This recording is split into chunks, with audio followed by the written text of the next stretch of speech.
هذا الفيديو راح نسوي انبوكسينج للمواد اللي طلبناها اونلاين من الموقع.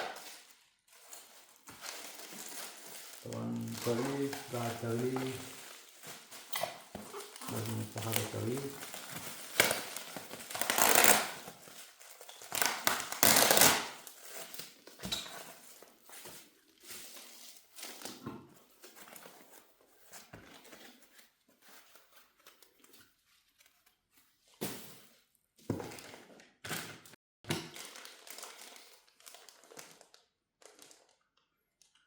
روبات من جيمفان 1555 تي كاربون فايبر.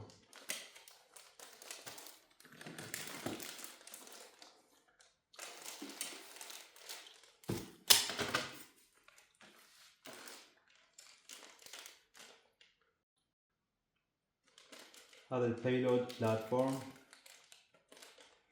يستخدم لتركيب الكاميرات او الكمباني كمبيوتر او جي بي اس او اي بيلود بالدرون.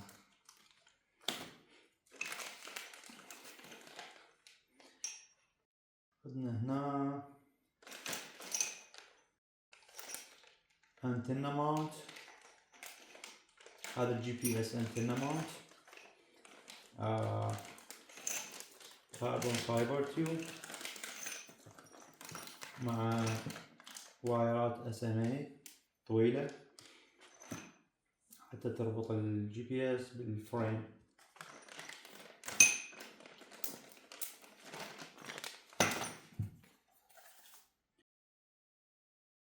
Edge flow optical flow sensor، هذا distance sensor يقيس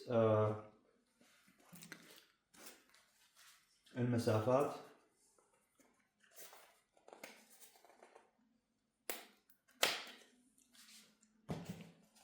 من الطائرة إلى الأرض وبالعكس.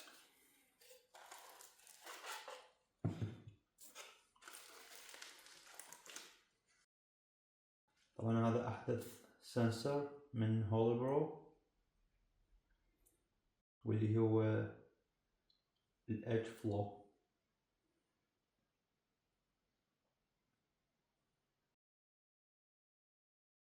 راح أخلي اللينك لكل الكومبوننت اللي راح نسوي لها انبوكسنج.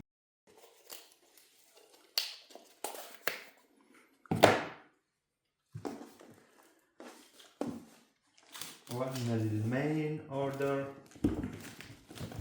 اللي هو فريم الهولبرو. أظن هذا أول واحد.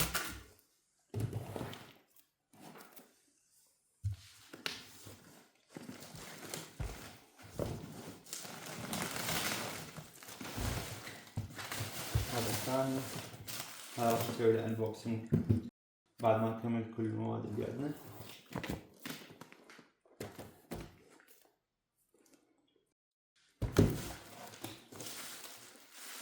آخر شي بهالبوكس اللي هو الكاميرا ماونت أو قاعدة الديث كاميرا اللي تتركب بالفريم.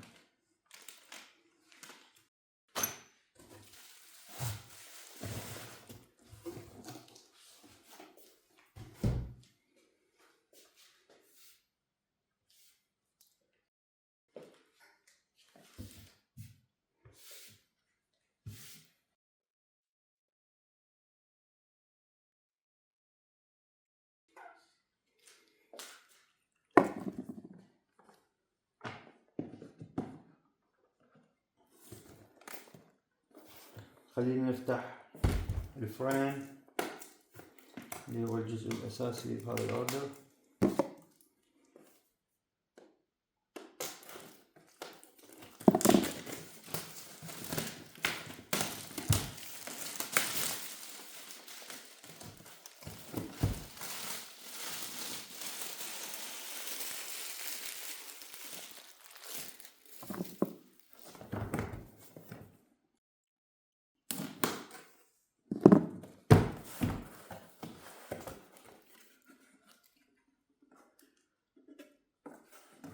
فريم من هولي برو اسمه اكس 650. هذا يجي كت كامل، فريم كامل للدرون، حجمها 650 اي 65 سنتيم، مع الماطورات والاي اس سيات والبروبات والمراوح. طبعا ممكن هذا الكت يجي حسب الاختيار، يا اما مع الفلايت كنترولر والأجهزة الإرسال والاستقبال، أو فقط الفريم مع المحركات والاي اس سي والبروبيلرز.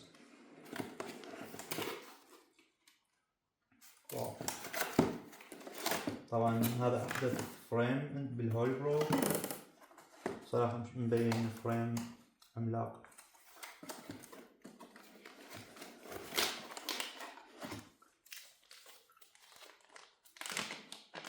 هنا عندنا الأبر واللور بلاتفورم بالطائرة،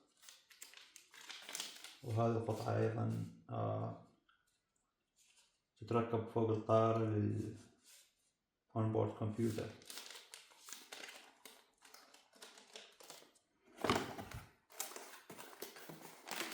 عندنا أيضا البروبات يجي مع الفريم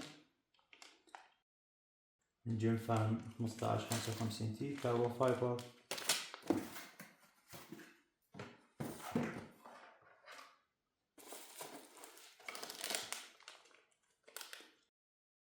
هنا المين باور هاب،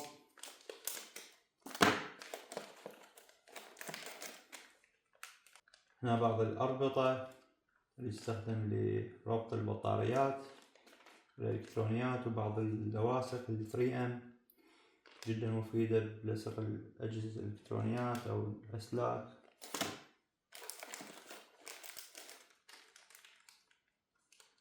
وأكيد كل البراغي اللي نحتاجهن. هذا أيضا payload بلاتفورم إضافي. هاي بعض المفكات اللي تيجي مع الفريم حتى ما تحتاج أي مفكات إضافية.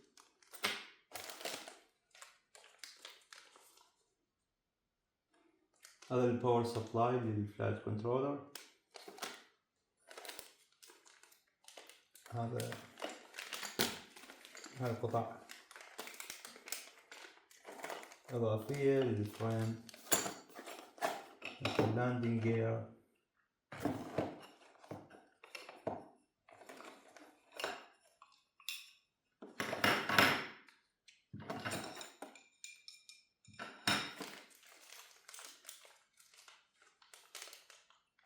مثبتات البروبات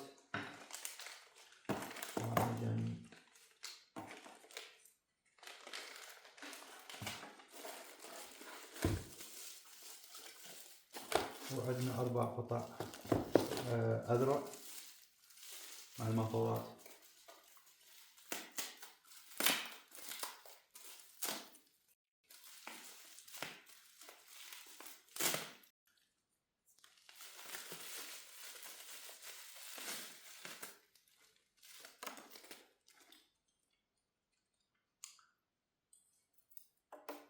هذا الموتور طبعا يشبه بصورة كبيرة موتور التي موتور، بس هنا بدون براند لأن جاي من هولي برو. طبعا هذا الموتور يدعم الكانبس، وهاي أسلاك التحكم سبيد كنترول، وهاي الأسلاك للكانبس. الكانبس هو بروتوكول يرسل معلومات مثل سرعة الموتور أو درجة الحرارة للفلايت كنترولر وبالأخير للكنترول ستيشن. هنا عندنا أسلاك الباور الأساسية.